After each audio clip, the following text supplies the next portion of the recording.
Good morning and welcome to another edition of the Daily Fix. I am your usual host and presenter, Advocate Tudoyani. Before I bring you the day's recap of the proceedings in the sense of MEYIWA trial, I want us to look at something which has caught my attention ever since yesterday, when that bizarre ruling was made. And it is this. Why is the prosecution not calling Longwe Twala? Something is fishy about Longwe Twala. You see, Longwe Twala is available. We know he can easily be accessed. We also know a lot of things about Longwe Twala. That Longwe Twala is on drugs, among other things. He's always in and out of rehabilitation centers because of his drug problem. But Longwe Twala is easily available and accessible to the prosecution. Now, to rebut what Mngomezulu put to Brigadier Gininda on the 28th of August 2024, the prosecution has resorted to leading hearsay evidence that has been admitted by the court. In spite of the fact that the best placed person to render that evidence is Longwe Twala himself. Because you see, what Mngomezulu put to Longwe Twala was that in fact, on that fateful day, he would bring evidence before that court to the effect that Longwe was shot in the foot. The other bullet injured Zandi Kumano, and the third bullet was a fatal bullet that took Senzo's life. So here we are being subjected to this hearsay evidence by Gininda.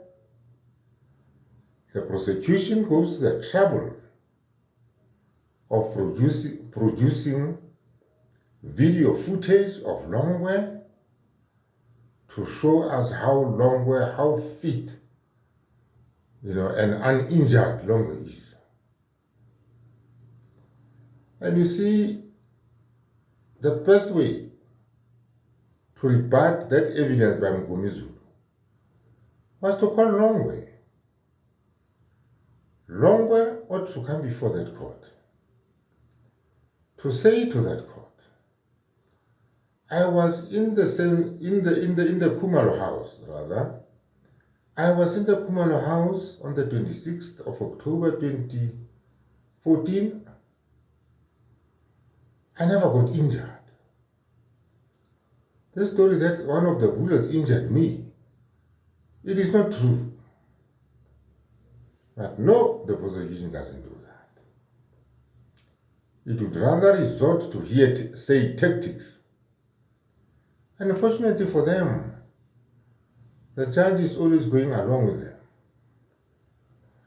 They would rather bring hearsay evidence by Gininda, who is supposed to give his own subjective views about some video footage taken by ENCA. What was the purpose of taking that video evidence? Just to show that Longwe is not injured. When was that video footage taken? Where was it taken? Who took it? There are more questions than answers here. But be this as it may, the prosecution has resorted to not calling Longwe Twala. There is something that the prosecution is hiding away from us. Because Gininda, in all his long-winded explanations, is now standing in by way of hearsay evidence, inadmissible hearsay evidence, to stand in for Longwe Twala, to to say that nobody observed any injuries on Longwe Twala.